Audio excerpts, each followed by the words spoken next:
राधे राधे दोस्तों। कैसे हो आप सभी? आशा करती हूँ आप सब ठीक होंगे। और आज मैं आपको सुनाऊंगी एक सास और एक बहू की कथा कि कैसे सास का मान अफसान मैया ने रखा था। अगर आपको मेरी कथा अच्छी लगे तो प्लीज मेरे चैनल अपनी संस्कृति को लाइक करें, सब्सक्राइब करें और शेयर करें। एक गांव था, उसमें एक सास अपनी बहू के साथ रहती थी। बहू अपनी सास के साथ बहुत बुरा बर्ताव करती थी। बहुत लड़ाई झगड़ा करती, क्योंकि सास बहुत बूढ़ी थी, कोई काम धंधा नहीं कर सकती थी। और वह हमेशा अपनी सास को बात बात पर ताने कसती रहती थी, जिससे घर में लड़ाई झगड़ा रहता था। वो सास से कहती कि कोई काम धंधा नहीं करती है, ऊपर से अपने काम बताती हो। अब मैं घर के काम करूं या आपके? बूढ़ी सास बेचारी लाचार सी इसलिए कुछ नहीं बोलती थी। एक दिन बहू ने अपनी सास से कहा कि माँ जी, आप काम तो कुछ करती नहीं हो, घर में पड़ी रहती हो। अगर घर में रहना है तो कुछ काम तो आपको करना पड़ेगा। इस पर बूढ़ी सास कहने लगी कि मैं अब इस उम्र में क्या काम कर सकती हूँ, और तुम्हारे बिना तो मेरा कोई और सहारा भी नहीं है।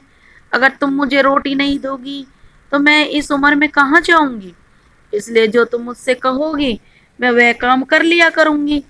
इस पर बहू ने सास से कहा कि तुम सारे गांव में गांव गांव जाकर दूध बेच आया करो, और एक महीना हो जाए तो मुझे कुछ तो करना पड़ेगा, मुझे हिसाब भी दे दिया करो। बेचारी बुढ़िया कहने लगी कि गांव गांव में दूध कैसे बेचूंगी, क्योंकि मैं तो इतनी ज्यादा चल भी नहीं पाती हूँ।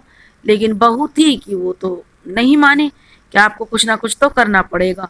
और एक जो इस पर बहू ने सास से कहा कि तुम सारे गांव में दूध बेच आया करो, और एक महीना जब हो जाए तो आप दूध बेच के आओगी तो उसका हिसाब दे दिया करना लास्ट में, और इतने अपने पास रख लिया करना, बाद में मुझे हिसाब दे दो। अब सास ने सोचा कि गांव गांव गली गली इस उम्र में कैसे दूध बेचूंगी, लेकिन बहू के आगे बेचारी बूढ़ी लाचार थी, तो दूध बेचने को उसको जाना ही था, नहीं तो बहू घर में नहीं रहने देती। अगले दिन बहू ने सास को दूध दे दिया और बोली, माँ जी, आपको अब ये दूध बेच कर ही घर आना है।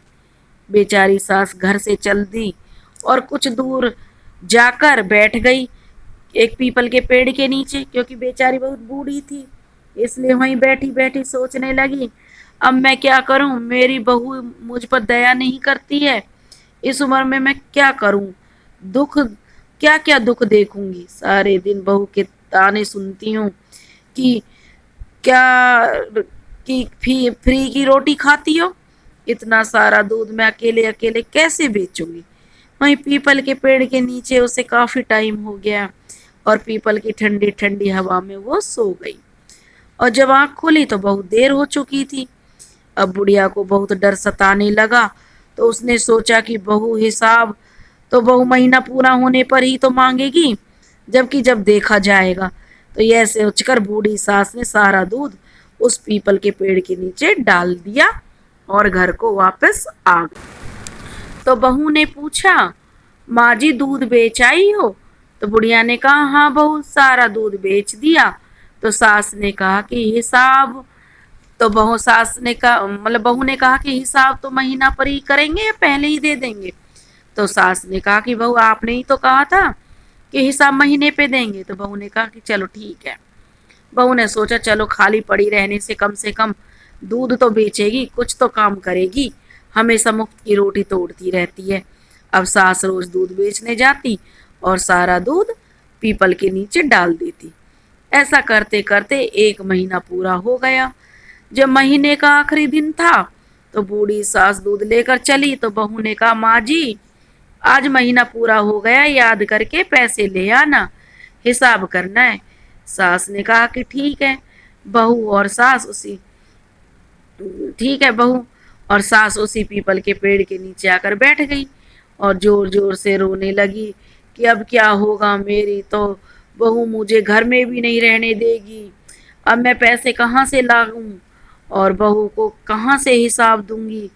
यह सोचकर बुढ़िया जोर जोर से रोए जा रही थी।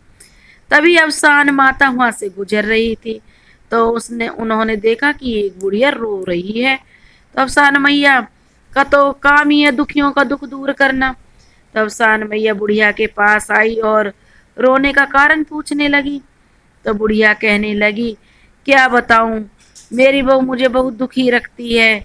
उसने मुझे दुख दूध बेचने को दिया था और महीने पर हिसाब लाने को बोला था। मैंने पूरा महीना दूध बेचा ही नहीं और सारा दूध इस पीपल के पेड़ में डाल दिया। और आज महीने का आखिरी दिन है, जब मैंने दूध बेचा ही नहीं है तो पैसे कहाँ से लेकर जाऊं। बुढ़िया की बात सुनकर अफसान माता को बुढ़िया पर दया आ गई। तो अफसान मैया ने बूढ़ी सास से कहा कि जो पीपल के झड़े हुए पत्ते पड़े हुए हैं ना, इन सबको अपने आंचल में रख लो और घर जाकर ये पत्ते अपनी बहू के आंचल में डाल देना। तो बुढ़िया ने कहा कि ठीक है, इससे क्या होगा, इससे क्या मेरा दुख दूर हो जाएगा। तो अफसान मैया ने कहा कि हाँ, तुम्हारा सब दुख दूर हो जाएगा। और जब तुम्हारा दुख दूर हो जाए तो अफसान मैया की पूजा करना मत भूलना। यह सुनकर बुढ़िया अपने घर को चल दी। घर जाकर बहू ने देखा कि बुढ़िया तो आंचल में बहुत सा कुछ लाई है। तो वह मन ही मन सोचने लगी कि बुढ़िया तो बहुत पैसे लेकर आई है, आज तो बुढ़िया हिसाब देगी, चलो कुछ तो कमा के लाई है। तो बहू बहुत खुश हुई कि बुढ़िया ने तो काफ़ी रुपए लाई है, काफ़ी बड़ा सा जो मतलब आंचल में दिखाई दे रहा है, काफ़ी सारे रुपए हैं। कि बुढ़ी जो बहू थी वो लालची तो थी ही, उसे तो लगा कि चलो अब तो बहुत सा धन कम से कम खाली पड़ी रहती थी, उससे अच्छा कम से कम धन तो कमाया, कुछ तो काम आई है। और मैं खुश होने लगी। जब सास ने कहा, बहू ने कहा कि माँ जी हिसाब लेकर आई हो। तो सास ने कहा कि हाँ, हिसाब लेकर आई हूँ, लाओ अपना आंचल आगे करो, मैं तुम्हारे आंचल में डाल देती हूँ। तो बहू ने अपना आंचल आगे कर दिया। सास ने जब बहू के आंचल में डालना शुरू किया तो अफसान मैया की कृपा से उसे बहुत से धन रुपया पैसा हीरे मोती जो पीपल के पत्ते थे बन गए। तो वह तो बहुत खुश हुई कि एक महीने के दूध में इतना धन दौलत लाई है बुढ़िया।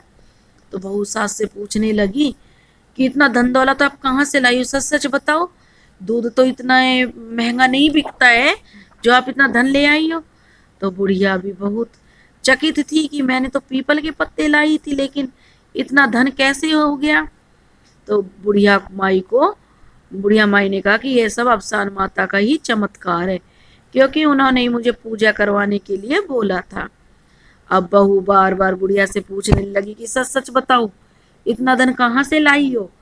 तो बूढ़ी जो सास थी, दूध बेचने से लेकर अफसान मैया के आने की सारी कहानी बहू को बताई। अब बहू कहने लगी, माँ जी, अब कल से मैं दूध बेचने जाऊंगी, और एक बात आप मुझसे को बताओ कि आपने कैसे कैसे किया, क्या पता मैया मुझे भी दे दे। अब बहू अगले दिन से दूध लेकर चल दी और पीपल के पेड़ में डाल देती। अब धीरे धीरे एक महीना पूरा हो गया तो बहू वहीं पीपल के पेड़ों के नीचे रोने लगी। तो अफसान मैया वहां से गुजर रही थी। तो अफसान मैया ने बहू से पूछा कि तुम क्यों रो रही हो। तो बहू बोली कि मेरी सास मुझे बहुत दुखी रखती है। झूठ बोल दिया और अपने आप ही अफसान मैया से कहने लगी कि मैया मैं पीपल के पत्ते अपने आंचल में भर लूं। तो अफसान मैया ने कहा कि भर ले और उन्हें अपने आंगन में डाल देना। अब वहां से लालची बहू बड़ी जल्दी जल्दी आई और सारे पत्ते अपने आंगन में डाल दिए। उसने देखा कि जैसे ही उसने पत्तों को आंगन में डाला तो उसने देखा कि उसमें से जहरीले सांप, बिच्छू, कीड़े मकोड़े, ऐसे जहरीले कीड़े थे जो उसकी तरफ दौड़ने लगे। तो कहने लगी, अफसान माता ने यह क्या कर दिया। तो उसी समय अफसान मैया प्रकट हुई और कहने लगी, तुम्हारी सास सत के लिए करती थी, बेचारी को तुम बहुत दुखी रखती थी और उसकी आत्मा सच्ची थी। तुमने लालच में आकर ऐसा किया, इसलिए तुम्हारे साथ ऐसा ही हुआ है। अगर तुम अफसान मैया की कृपा चाहती हो तो अपनी सास को खूब सेवा करो, दोनों मिलकर रहो, गुरुवार को अफसान मैया की पूजा करो, तो तुम्हारे घर में धन दौलत की कोई कमी नहीं रहेगी। अब बहू को अपने किए पर पछतावा होने लगा और बहू ने अपनी सास और अफसान मैया से माफ़ी मांगी और दोनों सुखपूर्वक रहने लगी। जैसे अफसान मैया ने बुढ़िया का दुख दूर किया, वैसे ही अफसान मैया सबका दुख दूर करना।